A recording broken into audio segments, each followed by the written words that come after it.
Hello everyone. आज हम पढ़ने वाले हैं राम मनोहर लोहिया के बारे में, इनके जो पॉलिटिकल थॉट्स हैं और इनकी जो इंपॉर्टेंट बुक्स हैं जो पूछी जा सकती हैं एग्ज़ाम में। फ्रेगमेंट्स ऑफ वर्ल्ड माइंड 1949 में लिखी है। व्हील्स ऑफ हिस्ट्री इंपॉर्टेंट, इस पे यूजीसी नेट पे पूछा भी गया है क्वेश्चन 1955 में। Will to power and others other writings 1956। Satyagraha नौ 1940 में एक आर्टिकल लिखा था जो महात्मा गांधी का जो न्यूज़पेपर था हरिजन, उसमें। Guilty man of India's partition 1960 में वो लिखते हैं। India China northern frontiers 1963। Marks Gandhi socialism 1963। उसके बाद जो है caste system 1964। Interval during politics 1965।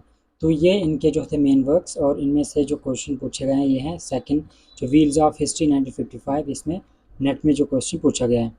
इसके बाद हम इनके जो मेन जो कॉन्सेप्ट्स हैं वो देखते हैं with facts. Salt taxation in India, इनका एक रिसर्च जो टॉपिक था ये इनका रिलेटेड है, तो ये क्वेश्चन भी पूछा गया है जो यूजीसी नेट में पीवाईक्यू है। जो सॉल्ट टैक्सेशन ऑफ इंडिया जो एक आर्टिकल या फिर वर्क है, ये किसके रिलेटेड है, तो उसका ऑप्शन था राम मनोहर लोहिया।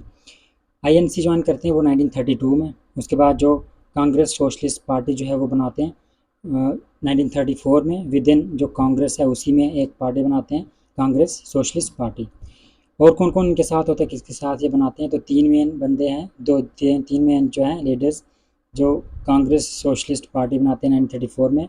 एक तो राम मनोहर लोहिया, उसके बाद जो है जेपी नारायण, आचार्य नरेंद्र देवा। तो ये तीन हैं जो कांग्रेस सोशलिस्ट पार्टी बनाते हैं 1934 में। और इस पार्टी का काम होता है कांग्रेस में रह गई, आईएनसी में रह के उसको चेंज करना। जो सोशलिस्ट जो एलिमेंट्स हैं, जो उनकी सोशलिस्ट जो डिमांड थी, जो पैटर्न है, उसको यहाँ पे इंट्रोड्यूस करने में और आईएनसी में रिफॉर्म्स लाने की बात करते थे।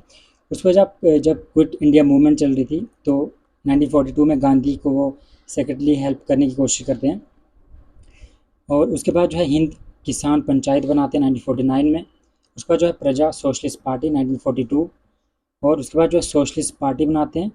प्रजा सोशलिस्ट पार्टी 1942 में जो बनाते हैं उसके साथ वो खुश नहीं होते हैं, अच्छे से काम नहीं करते हैं। उसके बाद इसलिए वो यहाँ पे अलग से एक पार्टी बनाते हैं, सोशलिस्ट पार्टी। उसके बाद जो मैनकाइंड एक न्यूज़पेपर है, उसके ये चेयरमैन और एडिटर भी होते हैं, 1963 में वो बनाते हैं।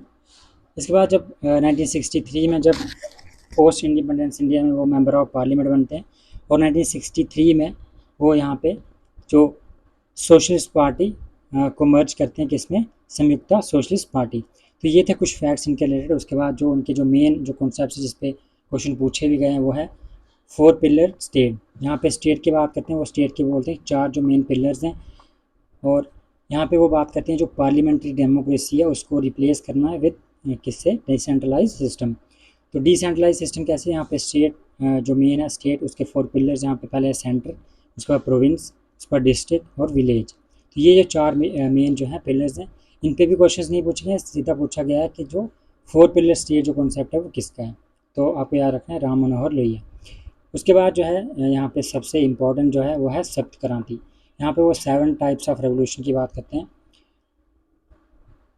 7 टाइप ऑफ रेवोल्यूशन कौन कौन से हैं, वो फर्स्ट जो है inequality between man and women, यहाँ पे जेंडर इक्वालिटी की बात करते हैं, वो एक रेवोल्यूशन। दूसरा जो है रेस को लेके, कलर को लेके, inequality based on the skin colour. उसके बाद जो है कास्ट बेस्ड इनइक्वालिटी। उसके बाद जो है colony rule of some countries over other, जहाँ पे कॉलोनियलिज्म को भी यहाँ पे वो, या फिर वो इंपीरियलिज्म उसको वो यहाँ पे कंडेम करते हैं। और उसके जो 7 जो रेवोल्यूशंस हैं उनमें एक ये भी है। उसका जो इकोनॉमिक इनइक्वालिटी की बात करते हैं, यहाँ पे इकोनॉमिक इक्वालिटी की तरफ हमें प्रोसीड करना चाहिए। Unjust encroachments on private life, यहाँ पे सिविल लिबर्टीज़ की बात करते हैं, ये भी इंपॉर्टेंट है। उसके बाद जो renunciation of weapons non violence, यहाँ पे जो वेपन्स और नॉन वायलेंस की यहाँ पे वो बात करते हैं, वेपन्स को छोड़ना है हमें और नॉन वायलेंस की तरफ बढ़ना है। उसके बाद इनका जो कॉन्सेप्ट है न्यू सोशलिज्म, तो ट्रेडिशनल एंड ऑर्गेनाइज सोशलिज्म, वो बोलते हैं कि ये जो है, ये जो ट्रेडिशनल या फिर जो ऑर्गेनाइज सोशलिज्म है वो क्या है, ओल्ड है, और हमें न्यू सोशलिज्म की ज़रूरत है। जो ओल्ड जो सोशलिज्म है वो उसके क्या है, डेड डॉक्ट्रिन्स हैं, और जो ऑर्गेनाइजेशन है वो क्या है, डिके हो रही हैं।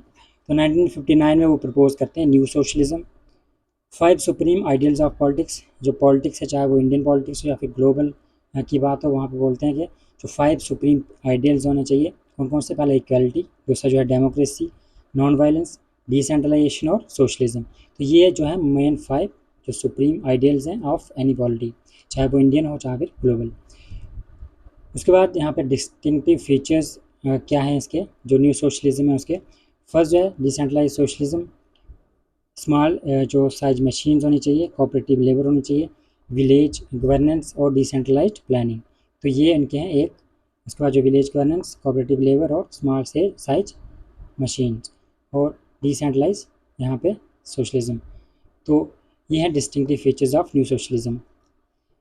जो 6 की प्रिंसिपल्स कौन से हैं अब यहाँ पे egalitarian income and expenditure standards, growing economic interdependence, a world parliament system based on adult franchise, एक वर्ल्ड पार्लियामेंट सिस्टम की यहाँ पे बात करते हैं, democratic freedoms including right to private life, Gandhian techniques of individual and collective civil disobedience and dignity.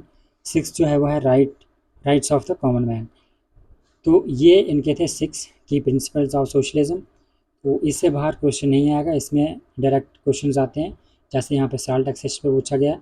उसके बाद यहाँ पे जो 4 पिलर स्टेट, सप्त क्रांति, और उसके बाद है जो न्यू सोशलिज्म।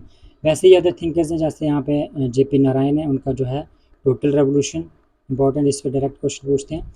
और वैसे यहाँ पे नेहरू की बात करें तो नेहरू का जो कॉन्सेप्ट है वो है साइंटिफिक ह्यूमनिज्म। और अगर हम बात करें यहाँ पे जेपी नारायण की, वो उनका भी एक कॉन्सेप्ट है वो है उपाध्याय। अगर हम दीनदयाल उपाध्याय की बात करें तो उनका है इंटेग्रल ह्यूमनिज्म। तो जब हम सारे थिंकर्स पढ़ लेंगे तो उनके बाद लास्ट में एक वीडियो में 15-20 मिनट की वीडियो में सभी जो इंडियन थिंकर्स हैं उनके जो की कॉन्सेप्ट्स हैं तो वो हम डिस्कस करेंगे। Thank you.